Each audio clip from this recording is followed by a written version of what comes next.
Protect your DNA. BioPQQ can promote formation of new mitochondria. Infowarsstore.com.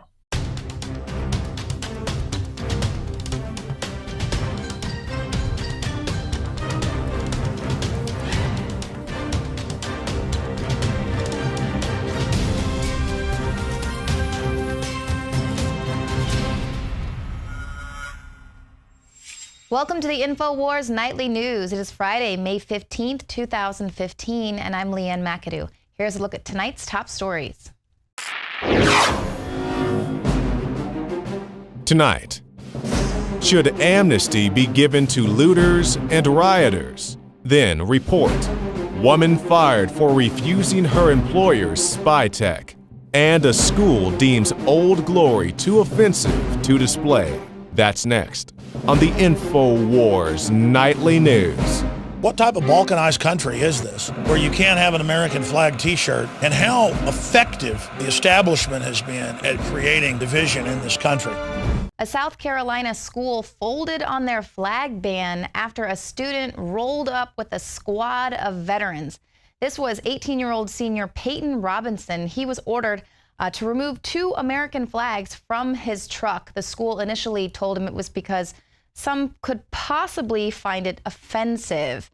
School officials then changed their tune, citing safety concerns, saying it could be a visual hazard, these flags.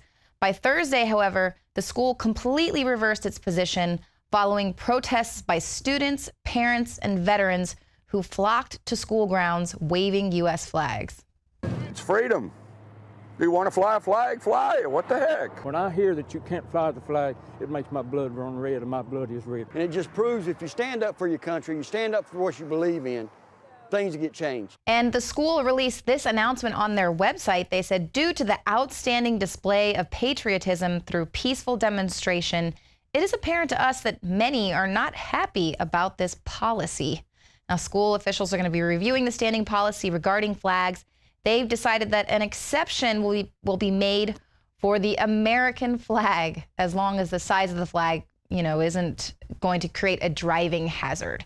So hooray, in America, we are allowed to fly the American flag. It's not offensive. Isn't that absurd? But now some also justices served for another man who decided to stand up for what is right. We reported on this earlier in the week about the IRS seizing more than $100,000 from a convenience store owner, Lyndon McClellan. They said he was making large cash deposits like a convenience store owner might do. The IRS initially offered him a settlement. They said that they would give him half of his money back, but McClellan refused. He said for him, the government seizure of his more than $107,000 is a matter of what's right and wrong. So after months of sleepless nights and thousands in litigation fees, the government said they're going to dismiss the case. The U.S. Attorney Thomas Walker cited changes to the Department of Justice's policy regarding civil asset forfeiture that was made in March as the reason for dropping this lawsuit against McClellan, against the bank account they seized these assets last July. So it's a good thing that he stuck it out and didn't decide to go for that settlement. Initially, they said that he needed to decide by March. Had he agreed to take that as settlement and just get half of his money back, he wouldn't be able to have gotten all of his money back. Most people do agree to the settlement because they can't afford to fight it. They can't afford to fight for their property. Now McClellan is continuing to press forward to see if he can get his attorney's fees covered, as well as the loss in the interest that he would have received with having that money in the bank, because the government is required by law to put that money that they've seized in an interest-bearing account, and the government wants to keep the interest that they earned on the money that they seized. So it's totally infuriating because the man was never even charged with the crime. Never. They just took his money and then he had to fight for it back. So obviously another bully government agency run amok, and in this case, it seems they're getting a little bit of justice served. Now, a California woman raised some red flags here for me, but she is suing her former employer. She was claiming that she was fired after she deleted an app from her phone that was a required app. It was tracking her movements 24 hours a day, 365 days a year, and this was an app required by her work.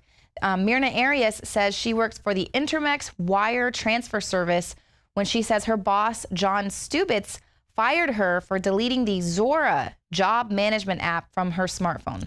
Zora tracks and manages mobile employees while they're in the field.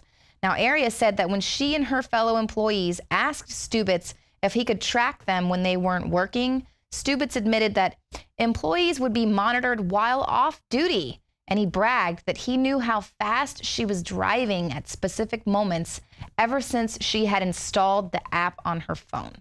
So this is pretty jarring to me because we already know that a lot of companies are requiring that their employees give them access to all of their social media accounts. Now they're going to require that you download apps on your phone that are able to track all of your movements so your boss can see what you're up to. So absolutely pretty crazy there. Now we have another story on Infowars today. Rioters in Baltimore caused more than $9 million in property damage during the Freddie Gray protests. And now the Southern Christian Leadership Conference is leading the charge. Several groups are calling for amnesty for those who've been arrested. A Facebook page titled "Massive Protest Amnesty for All Arrestees, Drop the Charges, Baltimore's Youth Are Not Thugs, Release All Those Arrested." And they announced that they're going to be holding a protest Saturday, May 16th at 3 p.m. So that will be tomorrow. Now, the Baltimore People's Power Assembly admits the call for amnesty is for those who looted stores and destroyed private property. The group explains in a statement, they say, "How can city officials equate property damage with the life of a human being? The youth of Baltimore need our support. We demand drop all charges and grant full amnesty. The people of Baltimore, especially the youth, need full employment at a livable wage, decent education, and housing, not jails, racism, and police terror." So obviously, I don't disagree with the last part of that statement. But, I mean, these riots, this looting went on for days. It's not as if it was just in one little fit of rage and just in this inflamed passion here this happened. It was dragged out over a course of days. $9 million in property damage took place. So do we really want to set the precedent, especially as we're being warned that we can expect more unrest to be unfolding in cities across America? We're starting this cycle of unrest. So are we basically setting a precedent that looting and rioting and millions of dollars in property damage is going to be okay, and that when you do that, you're just going to get off? But on the same token, where are the consequences for some of these police officers who are getting away with the crimes that they're committing?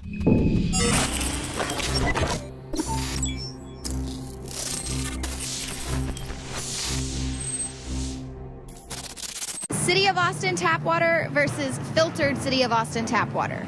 I can taste dirt in it. God knows what's in this. This has an aftertaste. Tastes like Austin water? Yeah, it does. Ugh. These people just sampled City of Austin tap water straight from the faucet. Next, we had them try a sample of tap water filtered through the ProPure G2.0 filtration system. High quality H2O.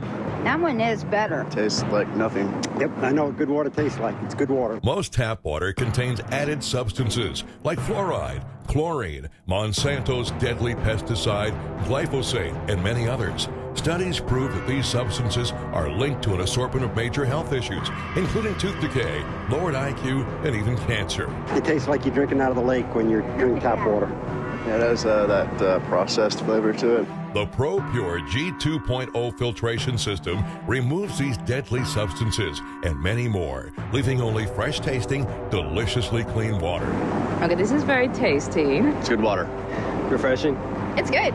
Go to InfoWarsStore.com today. Use promo code WATER and save 10% off your ProPure purchase. Again, that's InfoWarsStore.com or call 1-888-253-3139.